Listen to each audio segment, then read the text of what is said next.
আজকের ব্লগ শুরু করছি খুব মজার একটা ঘটনা দিয়ে। রুবিস দিনলিপিতে তোমাদের সকলকে স্বাগত জানাচ্ছি। তা আজকে আমি আবার সারাদিনের সবকিছু তোমাদের দেখিয়ে দেব। তা এইমাত্র আমরা মর্নিং ওয়াক থেকে ফিরলাম, ফিরে চা খাওয়া হয়ে গেছে এবং আমার দেখতেই পাচ্ছ স্নানও হয়ে গেছে। তা স্নান করার পর প্রথম কাজ হচ্ছে আমার ঠাকুর পুজো করা।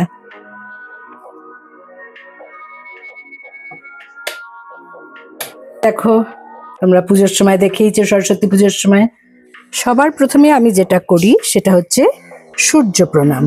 তা আমি একটা তামার পাত্রে কাঁসার গ্লাসে 1 গ্লাস জল নিয়ে সূর্যদেবের উদ্দেশ্যে পুজো করি। তা আজকে যদিও মেঘলা, এই সময় সূর্য মামা অনেক ওপরেই উঠে যায়, কিন্তু আজকে মেঘ দিয়ে ঢাকা বলে আমি মনে মনে ওনার উদ্দেশ্যে প্রণাম করছি। এই যে গাছটা দেখছো, এটা কিন্তু রাম তুলসীর গাছ। এই পাতাগুলো খুবই উপকারী, সর্দি কাশি বা বিভিন্ন রোগের ওষুধের কাজ করে। আমি পুজো করি এই গাছে। এখানে আমি রোজ তুলসীর উদ্দেশ্যে জল দিই এবং মন্ত্র পড়ে জল দিই। আর এটা হচ্ছে শ্যামা তুলসী। এই তুলসীর দেখো ডালগুলো একটু লাল রঙের, পাতাগুলোর মধ্যে একটু লাল লাল ভাব আছে। শ্যামা তুলসী। এই তুলসী গাছে যখন আমি মাটি দিচ্ছিলাম তখন মাটির মধ্যে আমি এই স্টোনটা পাই। এত ভালো লেগেছে আমার এই স্টোনটা, আমি সবসময় এখানেই রেখে দিই। শুনেছি তুলসী প্রায় 111 ধরনের হয়। তা আমার বাড়িতে এই 3টে তুলসী। আমি এখানে বসে ঠাকুর পুজো করি, কিন্তু বাইরে দেখো জানলা দিয়ে প্রচুর পাখি ডাক শোনা যায়।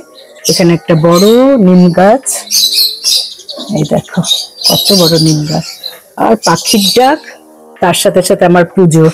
এত ভালো লাগে, তোমরা তো জানোই আমি প্রকৃতি ভীষণ ভালোবাসি। সকাল থেকেই আমার প্রকৃতির সাথে যোগাযোগ শুরু হয়ে যায় মর্নিং ওয়াক থেকে। মর্নিং ওয়াকেও আমি প্রচুর পাখির ডাক শুনতে শুনতে এগোই। এখন গাছে ফুল অনেক কমে গেছে, তবুও আমার গাছে কিন্তু 1-2 জবা, করবী, তারপরে যে নয়নতারা, সাদা টগর, এগুলো ফুটেই চলেছে।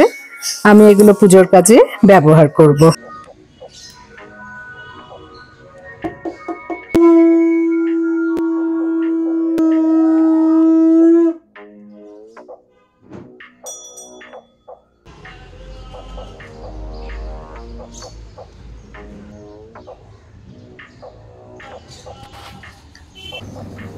এবার ওয়াশিং মেশিনে সব কাচাকুচি চলছে।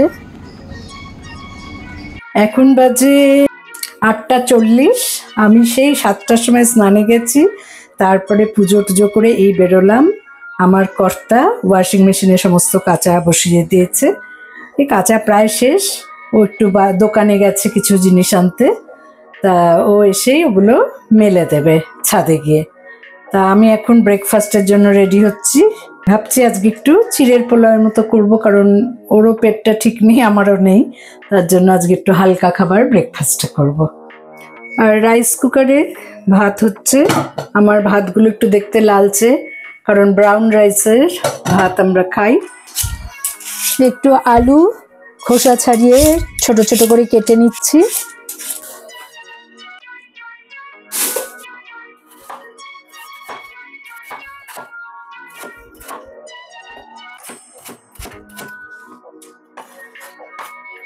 হাফ ক্যাপসিকাম ছোট ছোট করে কেটে নিচ্ছি।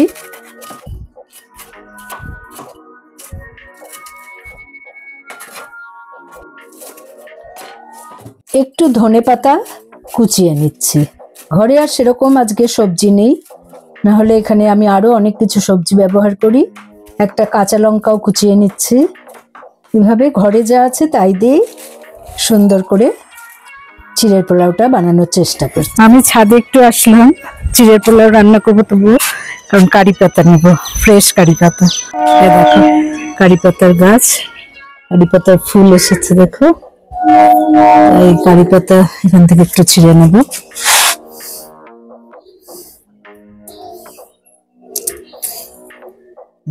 এটা করলেই হবে, বেশি নেব না।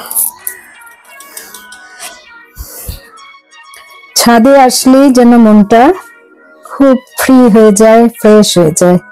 তা অল্প একটু তেলের মধ্যে আমি কারি পাতাটা ধুয়ে দিয়ে দিলাম একটু সর্ষে ফোড়নে, আর কাঁচা লঙ্কা যে কুচিয়ে রেখেছিলাম সেটা। এবারে এর মধ্যে আলুটা ভালো করে লাল করে ভেজে নেওয়ার পর আমি ক্যাপসিকামটা দিয়ে আর বেশি ভাজবো না।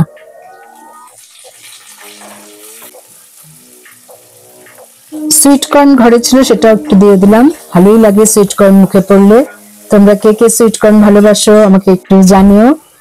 আর কিছু জিরে গুঁড়ো, ধনে গুঁড়ো, কাশ্মীরি লঙ্কার গুঁড়ো, একটু গরম মশলার গুঁড়ো, এই সমস্ত একটু দিলাম। দিয়ে নুন মিষ্টি সব দিয়ে চিড়েটাকে ভালো করে ধুয়ে জল ঝাড়া করে এতে দিয়ে দিলাম। ব্রেকফাস্টে এরকম হালকা তেলে চিড়ের পোলাও খেতে বেশ ভালোই লাগে।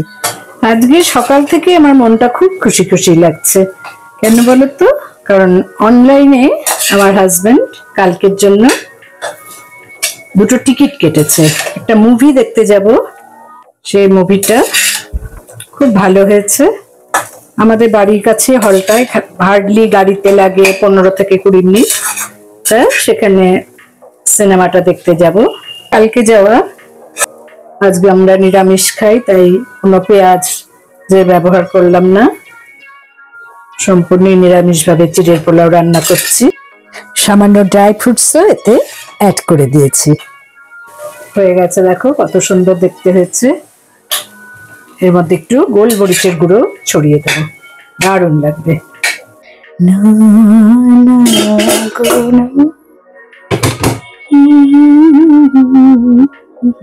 চিড়ের পোলাও হয়ে গেল, ভাত হয়ে গেল। ভাতটা আমি চালনিতে ঢেলে দিই, দুজনের মতো ভাত তো আর কতই লাগে। তা আমি চিড়ের পোলাওটা জেকের পোহা দিয়ে বানালাম। আর এখানে আমার হাজবেন্ড এগুলো এইমাত্র নিয়ে আসলো, এগুলো এখনো ঢালা হয়নি, ঝুড়িতে ঢেলে রাখবো পরে। শনিবার করে একটু মিষ্টি খেতে ভালো লাগে, তা দুটো বড় বড় বেশ রসগোল্লা নিয়ে এসছে। এবার শশা কাটতে চলে এলাম।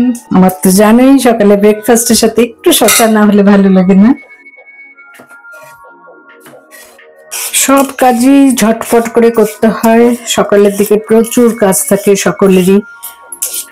তোমরা সবাই নিশ্চয়ই ফিল করতে পারছো আমার তাড়াহুড়ো দেখে। আমরা 9টার সময় ব্রেকফাস্ট করি, কিন্তু আজকে একটু বেলা হয়ে গেল।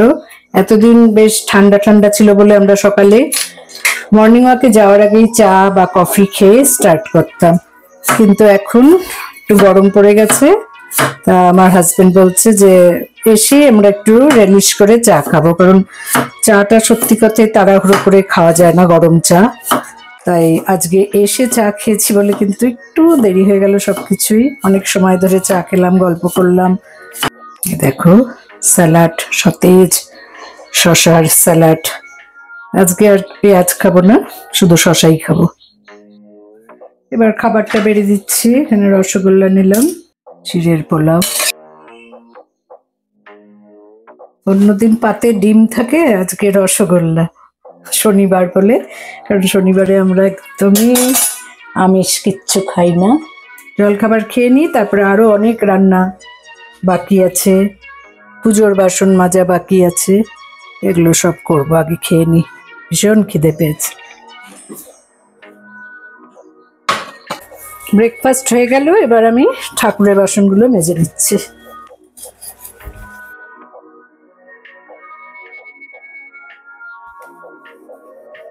এবারে দুপুরের রান্না শুরু করলাম।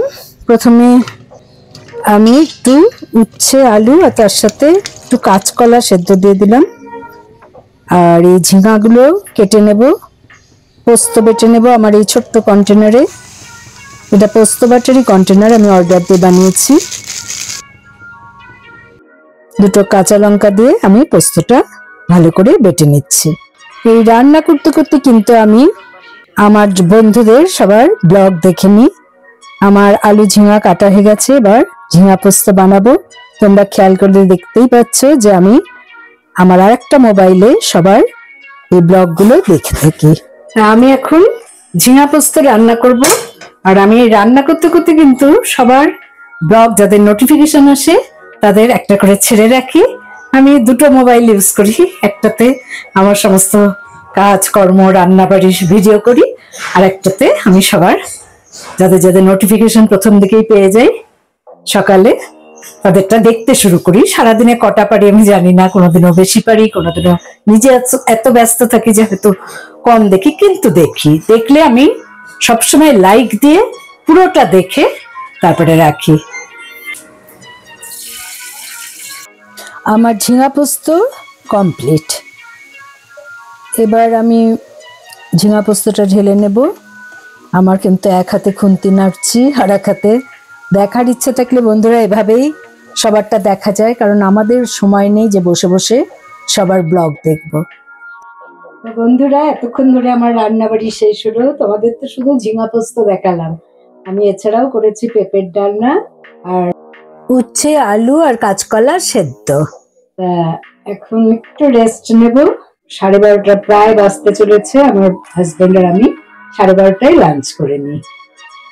হ্যাঁ কি দাঁড়াও তো, কি একটা বলছে আমাকে, আমি একটু পরে আসছি। আর ভগবান সর্বনাশ, দাঁড়া দাঁড়া তোমাদের বলছি, আমি ভীষণ তাড়া আমার। আমাদের কালকে একটা মুভি দেখতে যাওয়ার কথা ছিল, আমার কর্তা যথারীতি ভুল করে আজকে টিকিট কেটে ফেলেছে। 12:30টার সময় খেয়াল করলাম সেটা, আর একটাই শো। তাহলে বুঝতেই পারছো কত তাড়াহুড়ো করে আমাকে তৈরি হতে হয়েছে। তাই এবার চলেছি দুজন মিলে না খেয়ে দে হলে নবীনাতে যাচ্ছি আমরা মুভিটা দেখতে। মুভিটার নাম পরে জানাচ্ছি। বাইপাসের কানেক্টর ধরে আমরা সোজা এগিয়ে চলেছি যাদবপুর ফাঁড়ি। যাদবপুর ফাঁড়ি থেকে স্ট্রেট সাউথ সিটি হয়ে লেক গার্ডেন্স হয়ে নবীনা। হাতে আর মাত্র 15 মিনিট আছে। তাড়াহুড়ো করতে না করছি, না হয় একটা সিন দেখা হবে না, তাই বলে তাড়াহুড়ো করে জীবন সংসার ঘটানোর কোনো মানে হয় না। সিগন্যাল খোলা আছে এখনো, আমরা যেতে যেতে আবার সিগন্যাল যদি পড়ে যায়। পড়ে গেল অলরেডি, ব্যাড লাক। এখানে সিগন্যাল পড়া মানে আরো অনেক বেশি দেরি। তাড়াতাড়ি তাড়াতাড়ি চল সবাই। রাস্তাটা মোটামুটি কিন্তু ফাঁকাই আছে, বলবো না আবার নজর লেগে যাবে। বলতে বলতেই আবার সিগন্যাল, তবে সিগন্যাল সাথে সাথেই খুলে গেল। চলো চলো চলো। মাঝে মাঝে এরকম পরিস্থিতিতে পড়লে মন্দ হয় না বলো, এটার একটা আলাদা থ্রিলিং আছে। ভাবি যে তাড়াতাড়ি রেডি হয়ে একটা জলের বোতল নিয়ে না খেয়ে দিয়ে লাঞ্চ করার টাইম ছিল না। যাক বাড়ি গিয়ে তারপরে বা বাইরে কিছু একটা খেয়ে নেবো, দেখা যায়।